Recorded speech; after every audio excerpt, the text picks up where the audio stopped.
Hari ini kita mau ngomongin sebuah handphone yang walaupun keluarnya di awal 2021 yaitu pada bulan Januari, bisa aja handphone ini akan menjadi handphone terbaik, minimal salah satu handphone terbaik versi saya di tahun 2021 ini. Ini dia Samsung Galaxy S21 Ultra. Saya mungkin belum bisa bilang kalau ini adalah sebuah video review ya. Melainkan ini adalah sebuah video cerita main-main saya pakai Samsung Galaxy S21 Ultra kurang lebih sekitar selama 2 bulan terakhir ini. Dan kita tahu semuanya bahwa handphone ini datang dengan harga paling murah itu di angka 19 juta kurang 1000. Dan di paket penjualannya nggak ada yang namanya charger. Apakah hal ini menjadi masalah? Bagi sebagian orang mungkin iya, tapi bagi orang yang memang target marketnya dari Samsung, saya rasa untuk keluarin duit 500.000, let's say segitu, untuk beli case dan batok kepala charger, saya rasa masih aman-aman aja dan masih logis lah. Saat lihat dan pegang handphonenya untuk pertama kali, S21 Ultra ini membuat saya terpesona. Ya, bodinya warna hitamnya itu keren banget, apalagi ditambah dengan kamera bump yang sangat gede. Itu kalau dilihat secara horizontal itu hampir separuhnya itu keren banget, asli cakep. Di bagian layar S21 Ultra ini pakai panel AMOLED 6,8 inch, panelnya Super AMOLED 2X dengan refresh rate maksimal di 120 Hz. Ya, kita semua tahu layar Samsung memang luar biasa untuk reproduksi warna. Itu sangat vivid sekali, sangat bagus. Tapi yang menarik di S21 Ultra ini, kalian bisa set refresh rate-nya mulai dari 11 sampai 120 Hz. Ini akan memungkinkan penggunaan sehari-hari kita jadi lebih hemat baterai.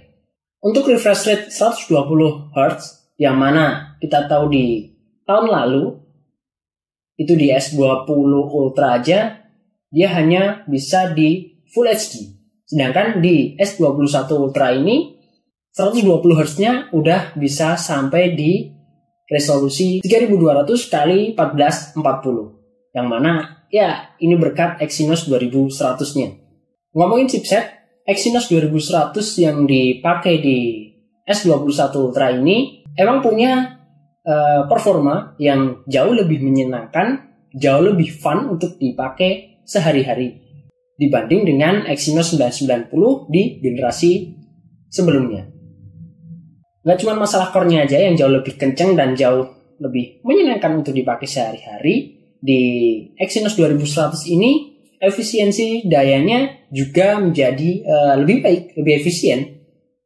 Ngomongin soal daya, di S21 Ultra ini dia pakai baterai dengan kapasitas 5000 mAh. Dan di penggunaan saya selama 2 bulan ini, saya bisa dapat screen on time itu sekitar 5 jam 15 menit, 35 menit, 45 menit, bisa kurang juga tergantung pemakaian sehari-hari kita. But overall, untuk flagship dengan baterai 5000 mAh, saya masih nyaman untuk dipakai harian tanpa harus mikir harus bawa power bank ketika nanti takut lowbat. Lalu untuk charging, pengisian daya, handphone ini memang di paket penjualannya nggak ada kepala charger. Dan saya juga pernah buat videonya, saya pakai charger apa untuk ngecas S21 Ultra ini. Kalau kalian belum nonton, silahkan klik video di kolom deskripsi di bawah. Ya, saya pakai Baseus 65 watt. Ketika buat ngecas handphone Samsung S21 Ultra ini yang cuma minta sekitar 25 watt, saya bisa dapat durasi charge itu sekitar 1 jam 15 menit ketika dari 10% sampai 100%. Oke, kita balik ke performance lagi. Sebenarnya untuk S21 Ultra ini untuk kebutuhan harian, kalian mau pakai untuk chat, sesekali main game, edit foto lah, itu sebenarnya untuk performance udah cukup banget, lebih dari cukup, saya bisa bilang gitu. Dan kita tahu sendiri Samsung itu rajin banget dalam urusan update software. Hampir tiap bulan minimal security patch-nya itu diupdate. Yang mana ya bisa saja dengan adanya updatean itu performance untuk dipakai hari-hari jadi jauh lebih baik. Kita bisa pakai jauh lebih ngebut, lebih smooth, dan mungkin bisa aja jauh lebih irit baterainya. Ya, secara fisik memang saya akui handphone ini gede banget. Gila, bobotnya juga berat, hampir 230 gram. Sebenarnya kalau mau dipakai dengan satu tangan masih oke-oke aja. Saya yang tangannya nggak terlalu gede, pakai handphone ini tuh juga masih nyaman dipakai buat satu tangan. Tapi kalau kalian mau jauh lebih nyaman, apalagi untuk keamanan, ya mau nggak mau harus pakai dua tangan untuk pengalaman yang jauh lebih aman dan nyaman. Salah satu yang harus saya kasih catatan dalam penggunaan harian handphone ini adalah penggunaan case. Yes, handphone ini tuh ya kita bisa bilang mahal lah ya. Bukan hanya untuk melindungi bodinya ya itu jelas itu fungsi case, tapi yang pasti buat tambahan grip aja, karena jujur handphone ini tuh ya lumayan licin. Untuk body S21 Ultra ini depan udah pakai Gorilla Glass. Yang kastanya untuk awal 2021 ini saya rasa adalah Gorilla Glass tertinggi, yaitu Gorilla Glass Victus. Belakang juga udah pakai Gorilla Glass Victus juga. Dari sisi kamera, ya ini adalah nilai jual utama dari Samsung. Tentunya udah dibekali dengan kamera kelas flagshipnya mereka ya. Kamera utama di 108 megapiksel, lalu ada 12 megapiksel untuk ultra wide, ada juga untuk tele 3 kali dan 10 kali. Gak ketinggalan untuk kamera depannya ada 40 megapiksel untuk kebutuhan selfie kita. Ya, sedikit apresiasi dari saya untuk Samsung yang sudah menyematkan zoom 3 kali. Ini sangat berguna sekali untuk keseharian. Ya minimal bagi saya ya, itu adalah sebuah ide yang sangat bagus banget dari Samsung, karena penggunaan 10 kali zoom itu kalau untuk harian kayaknya nggak terlalu kepake, tapi kalau 3 kali zoom itu hampir tiap hari saya gunakan. Untuk hasil gambar dari kamera Samsung S21 Ultra ini bisa dibilang bagus, ya bagus banget malah, karena udah kelasnya udah flagship ya. Secara dynamic range juga udah luas banget. Terus untuk penggunaan di dalam ruangan foto-fotonya juga udah bagus banget. Walaupun beberapa kali saya sempet pakai handphone ini buat foto di dalam ruangan, hasil fotonya itu sedikit ada noise, ya it's okay lah. Namanya juga kekurangan cahaya. But overall, S21 Ultra punya performance kamera yang bagus banget. Kalian bisa foto sebuah objek, cepat langsung upload ke sosial media tanpa harus edit ini itu. Untuk video, 8K atau 4K itu adalah kemampuan terbaik yang bisa diberikan oleh kamera S21 Ultra ini. Gambarnya cakep, perekamnya juga stabil.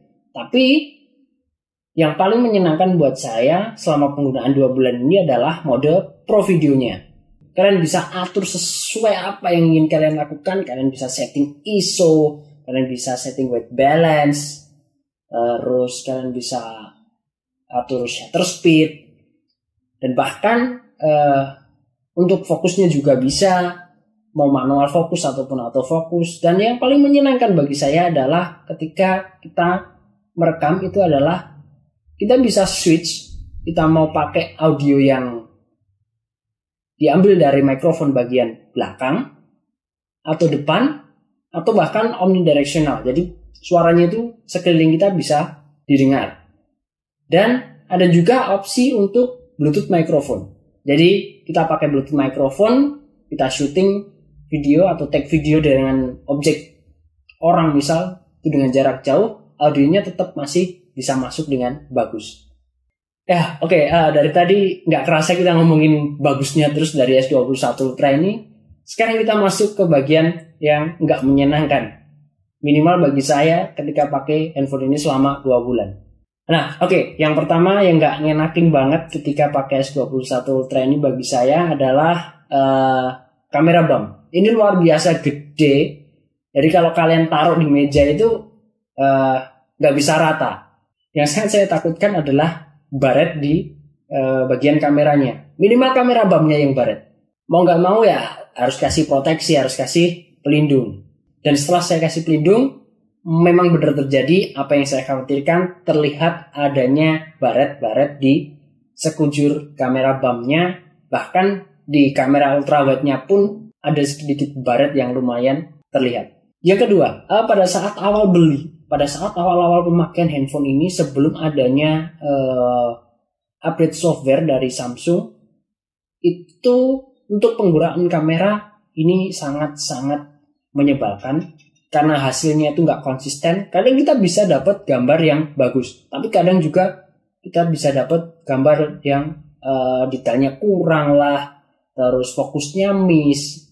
Bahkan yang sampai ekstrim pada saat kita lakukan pengambilan video, merekam video gitu, kameranya itu bisa overheat. Jadi panas banget, akhirnya mau nggak mau nggak bisa buat ngerekam. Kita harus dinginin dulu kameranya sampai kameranya bener-bener suhunya normal, baru bisa dipakai lagi buat ngerekam video. Itu bener-bener nggak enak banget, itu merusak pengalaman pakai banget itu. Lalu yang ketiga adalah cari charger. Jelas ini handphone nggak datang pakai charger, kita harus cari charger. Dan nyebelinya Samsung itu untuk ngaktifin super fast charging, dia milih-milih banget protokolnya, milih-milih banget chargernya. Lalu yang keempat, yang terakhir, saya nggak tahu apakah ini cuma unit saya aja atau memang seharusnya seperti ini. Saya juga nggak tahu karena saya baru pertama kali pakai, yaitu masalah fingerprint. Jadi kalau tangan saya itu sedikit berdebu, itu nggak bisa buat unlock. Mau nggak mau kita harus pakai pin. Oke, jadi kesimpulannya gimana tentang pengalaman pakai saya barengan S21 Ultra ini selama 2 bulan? Bisa dibilang kalau S21 Ultra ini handphone yang menyenangkan untuk dipakai. Dia punya perpaduan hardware dan software yang cakep banget. Walaupun dengan beberapa kekurangan yang saya rasa seiring berjalannya waktu akan diupdate oleh Samsung dengan, maka seperti yang udah saya bilang dari awal, S21 Ultra ini bisa menjadi salah satu, minimal untuk saya, handphone terbaik untuk tahun 2021 ini. Jadi buat kalian yang sekarang lagi mau cari handphone dengan looks premium, hasil kamera bagus, baik foto maupun videonya, punya gengsi, performa hariannya nyaman, ngebut, nyenengin, ya Samsung Galaxy S21 ini bisa dipertimbangkan dan patut untuk kalian beli di tahun 2021 ini. Jadi begitu aja video cerita saya untuk pemakaian Samsung Galaxy S21 Ultra ini selama kurang lebih 2 bulan. Silahkan komen aja di kolom komentar di bawah kalau ada yang mau kalian tanyakan. Buat yang udah pakai handphone ini ataupun nonton video saya ini pakai S21 Ultra atau S21 series lainnya, silahkan bagi pengalaman kalian di kolom komentar di bawah juga. Thanks sudah nonton, silahkan like, subscribe, share, dan seperti biasa, saya Imam. Sampai jumpa di video berikutnya.